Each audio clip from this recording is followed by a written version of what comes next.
Hello friends, आज हम आपको इस वीडियो में मैं बताऊंगा आपको क्लास 11th के इम्पॉर्टेंट टॉपिक्स जो आपके क्लास 12th फिजिक्स में लगेंगे। अगर आप क्लास 12th के फिजिक्स स्टार्ट करने जा रहे हैं तो अभी रुक जाइए, इस वीडियो के बाद आप स्टार्ट कर लीजिएगा। मैं आपको कुछ इंपॉर्टेंट चैप्टर्स एंड उसके अंदर टॉपिक्स जो हैं इंपॉर्टेंट, मैं इसको आज इस वीडियो में वन शॉट में पूरा कवर करने की कोशिश करूँगा कि आधे घंटे में कवर हो जाए, तो आप अपने 12th के फिजिक्स तब स्टार्ट कर लीजिए। कुछ ऐसे टॉपिक्स हैं जो आपके 11th के 12th में यूज़ होते हैं, तो उसी टॉपिक्स को मैं आज इस वीडियो में कवर करने की कोशिश करूँगा।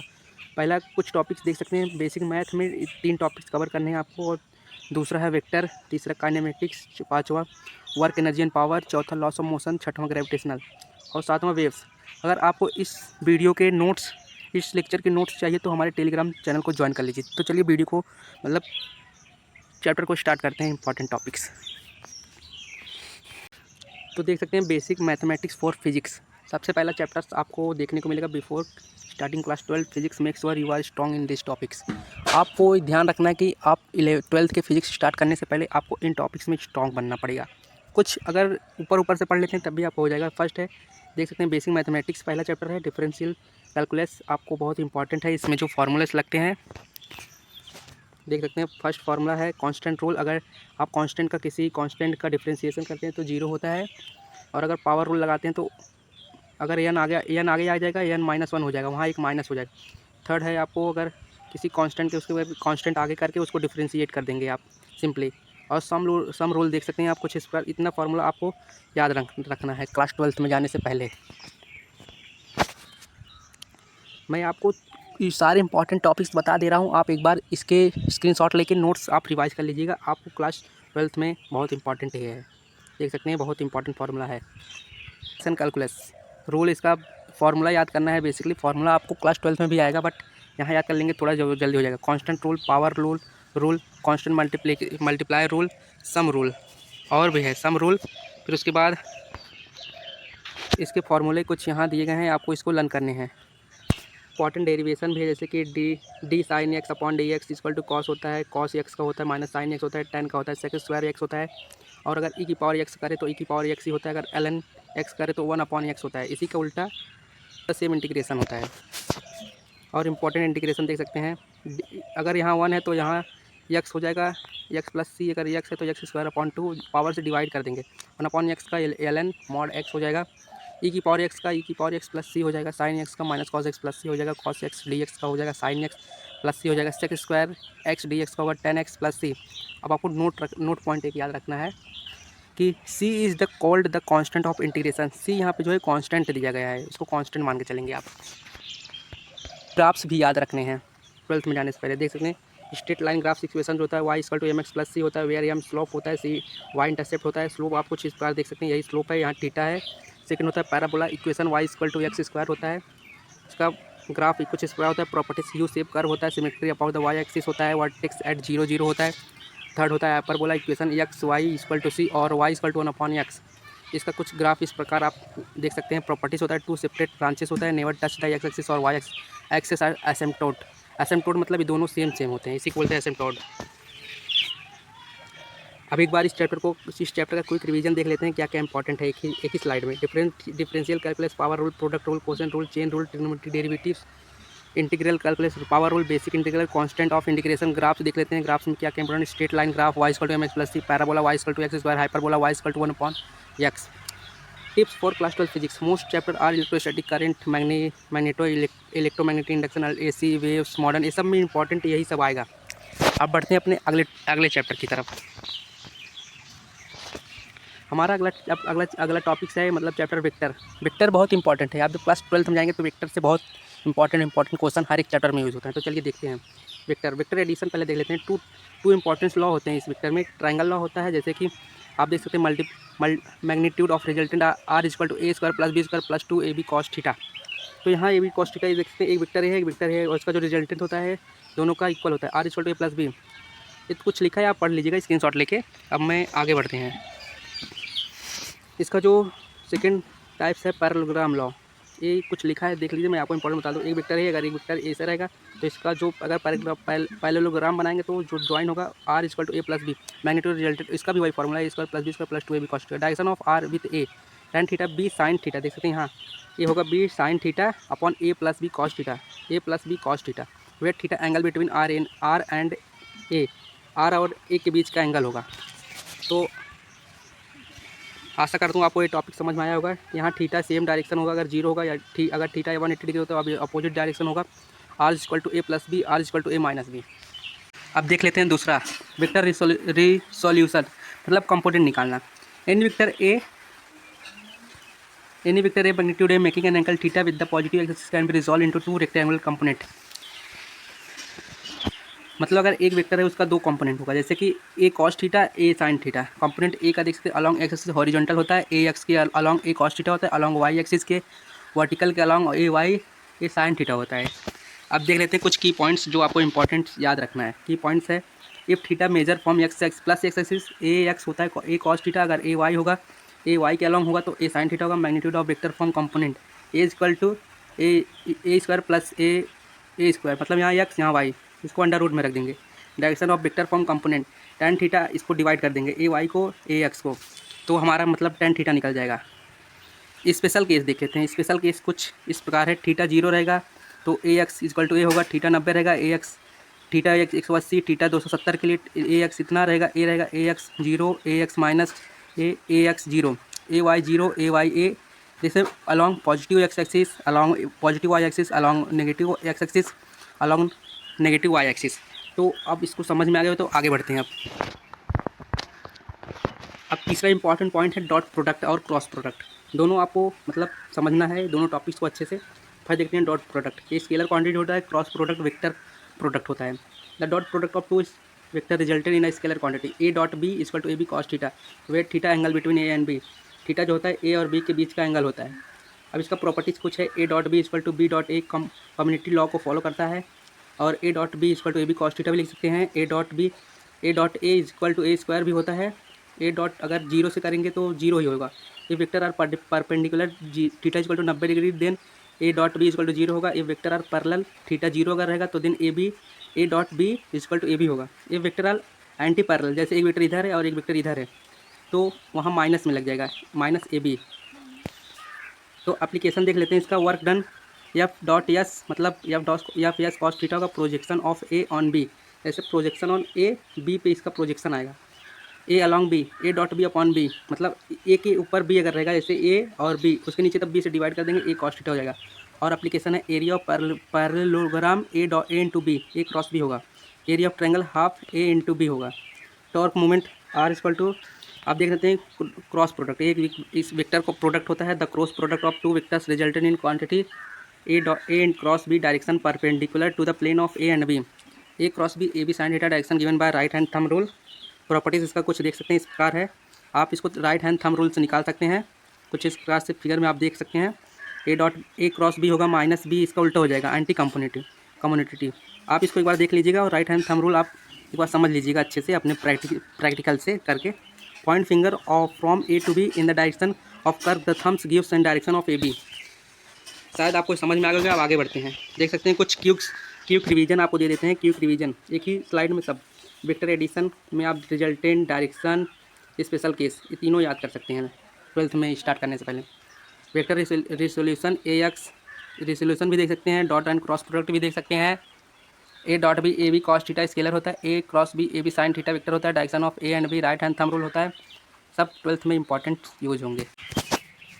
अब तीसरा चैप्टर जो इंपॉर्टेंट है काइनेमेटिक्स आप 12th में जाने से पहले एक बार make sure strong in this topics, इस टॉपिक में स्ट्रॉन्ग बन जाओ एक बार।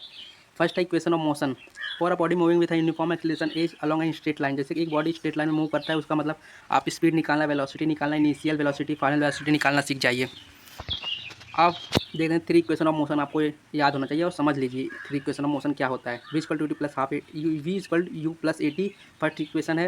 S equal to U T plus half A T square third, V square equal to U square plus 2 A S third equation है। सेकेंड फर्स्ट तीनों इक्वेशन को आपको याद करना है।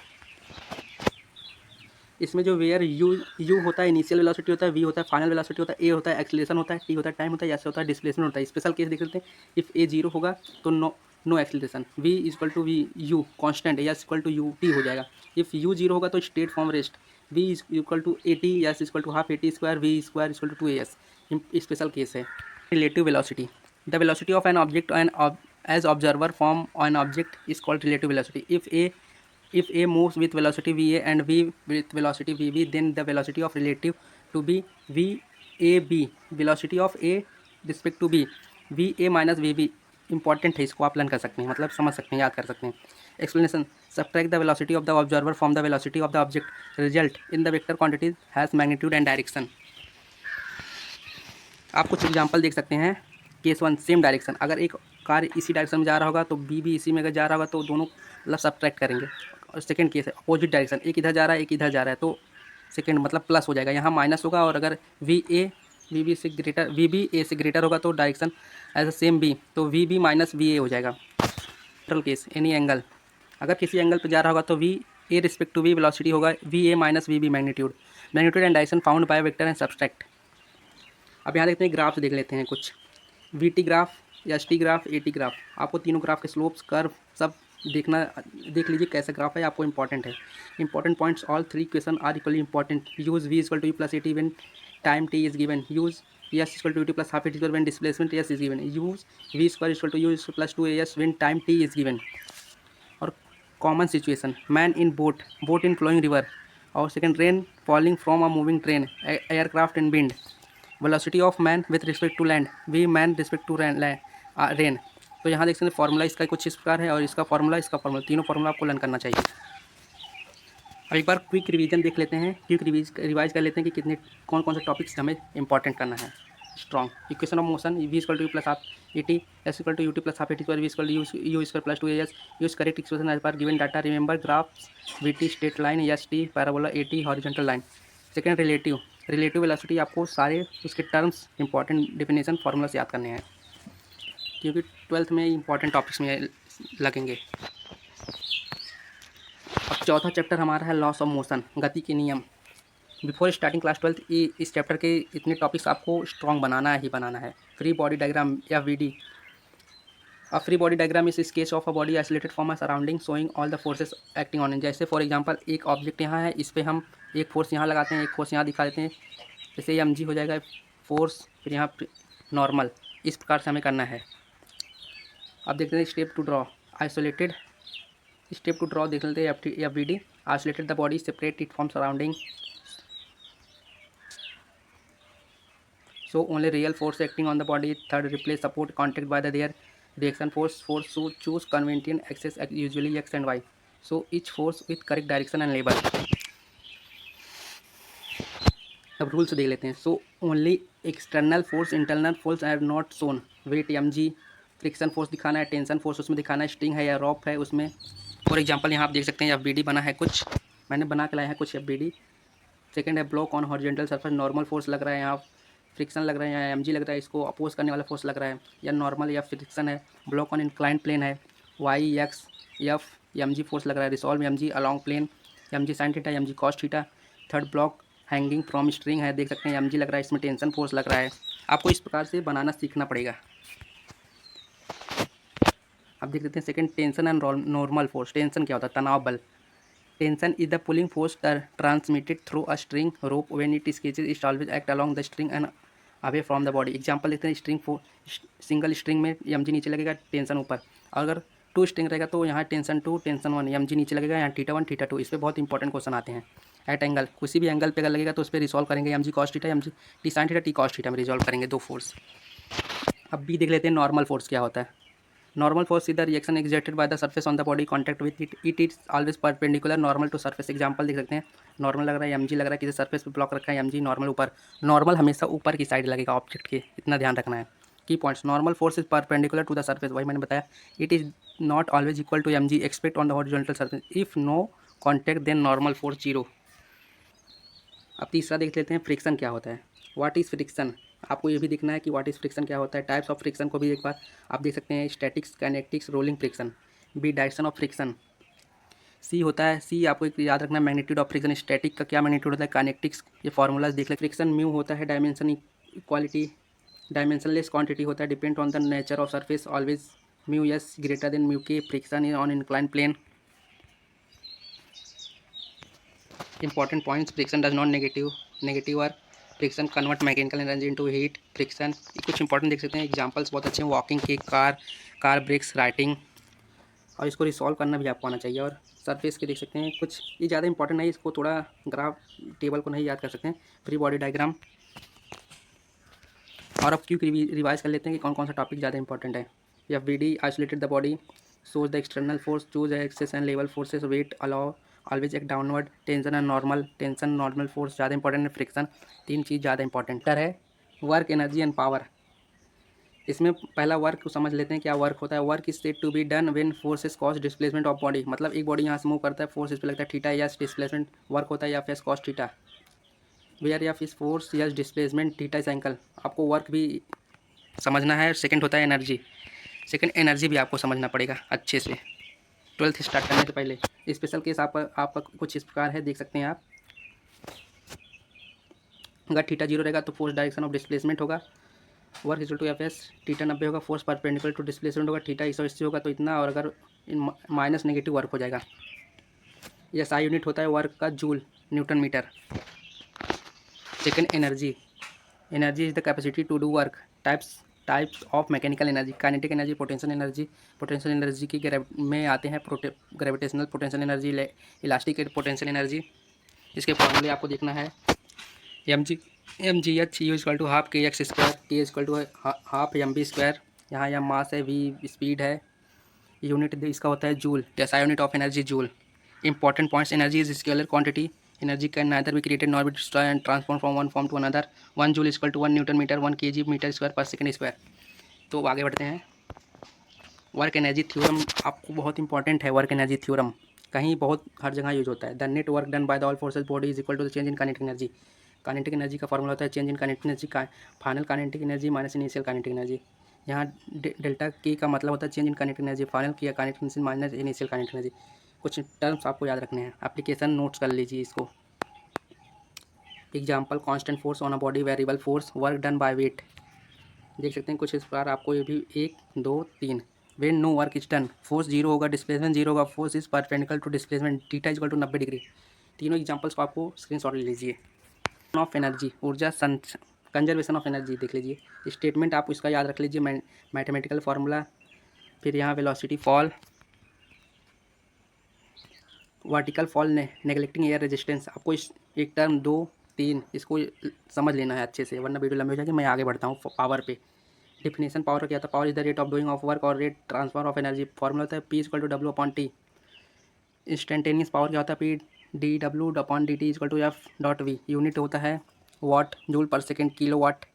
स्पेशल केस आप इसका नोट कर सकते हैं। अब एक बार देख लेते हैं क्विक रिवाइज हमें मतलब कौन कौन से टर्म्स इंपॉर्टेंट हैं। वर्क आपको एक बार देख लीजिए, एनर्जी देख लीजिए, work energy theorem, conservation of energy, power. 12th में जाने से पहले इन सारे टॉपिक्स को आपको स्ट्रॉन्ग बनाना है। अब आते हैं अपने 6वें चैप्टर ग्रेविटेशन एंड 7वें वेव्स, तरंगे। ग्रेविटेशनल तो आपको पता ही होगा क्या होता है। Gravitational is universal phenomena by which every mass attracted every other mass. Gravitational force क्या आता है, या physical G m1 upon G2, G m1 m2 upon r square. एक बॉडी यहाँ है, दूसरा यहाँ, दोनों एक दूसरे को अट्रैक्ट करते हैं, इनका कुछ मास रहता है। Where G is universal gravitational constant, इसका वैल्यू होता है 6.67 into 10⁻11 newton metre square kg। m1 m2 mass होता है, r डिस्टेंस बिटवीन मतलब रेडियस होता है r। Gravitational field and field intensity आपको भी याद रखना है। ये आपको 12th में जब जाएंगे चैप्टर नंबर 1 ही मिलेगा, इलेक्ट्रोस्टैटिक्स। उसमें ही आपको ये सारे टर्म्स देखने को मिल जाएंगे वापस से, इसलिए आप इस सबको याद रख लीजिए। एक बार अच्छे से पढ़ लीजिए, इसका स्क्रीनशॉट भी लीजिए, और आपको अगर इसका नोट चाहिए हमारे टेलीग्राम चैनल को भी ज्वाइन कर लीजिए। की points, direction of ji in towards the attractive mass, radially inward. की पॉइंट्स आप देख लीजिए, एक्सेलरेशन ड्यू टू ग्रेविटी, जी का फॉर्मूला होता है G M upon are square. Eight height पे जब आप जाएंगे किसी पे तो GM/r रेडियस प्लस उसका हाइट का होल स्क्वायर। वेव्स क्या होता है देख सकते हैं। Waves is a disturbance that travel from one point two another without the transport of matter. Characteristic देख सकते हैं, वेव्स का कुछ ग्राफ है, इसी प्रकार चलता है वेव्स। वेवलेंथ होता है, एम्पलीट्यूड होता है, हाइट, और ये वेवलेंथ होता है। इन दोनों के बीच का डिस्टेंस वेवलेंथ बोलते हैं। Amplitude maximum displacement from main position, wavelength distance between two consecutive point in the same phase, time period, time taken from another complete oscillation, frequency, wave speed. Types of wave, A base on nature vibration. Transfer waves होता है, longitudinal wave होता है। Transfer इस प्रकार चलते हैं और longitudinal wave इस प्रकार चलते हैं। Base on medium, mechanical waves, electromagnetic waves. आपको क्लास 12 में अलग अलग चैप्टर्स इस पे देखने को मिलेंगे। अब देख लेते हैं superposition principle. When two or more waves meet at point resultant displacement algebraic sum. अब आगे बढ़ते हैं। आइडिया ऑफ ग्रेविटेशनल पोटेंशियल, इसकी वेलोसिटी आपको इंपॉर्टेंट देखना है। इसका फॉर्मूला था 2gm/r अंडर रूट में satellite orbit velocity. Superposition principle आपको देख सकते हैं, इसको मतलब सम कर देंगे सारे जितने इंपॉर्टेंट पॉइंट्स देख सकते हैं आप। Interference of waves, consecutive interference, destructive interference, आपको अलग से चैप्टर मिलेंगे क्लास 12 में। Reflection and reflection of waves, reflection होता है कि रिफ्रैक्शन होता है। सैटेलाइट ऑर्बिट वेलोसिटी देख सकते हैं, v=gm/r। सैटेलाइट जो घूमता है अपने अर्थ के अराउंड, उसका भी फॉर्मूला होता है। Reflection and refraction of waves देख सकते हैं, कुछ इस प्रकार है जैसे आप लाइट चैप्टर पढ़े होंगे उसी प्रकार है, सेम स्क्रीनशॉट ले सकते हैं आप। अब एक बात देख लेते हैं क्विक रिवीजन की कौन कौन से फॉर्मूले हमें इंपॉर्टेंस याद रखने। फोर्स gm1/m2/r²g, ये सारे फार्मूला आपको याद रखना है क्विक रिवीजन। तो ये थे हमारे क्लास 12 स्टार्ट करने से पहले 11th के कुछ ऐसे टॉपिक्स जो हमें समझने चाहिए और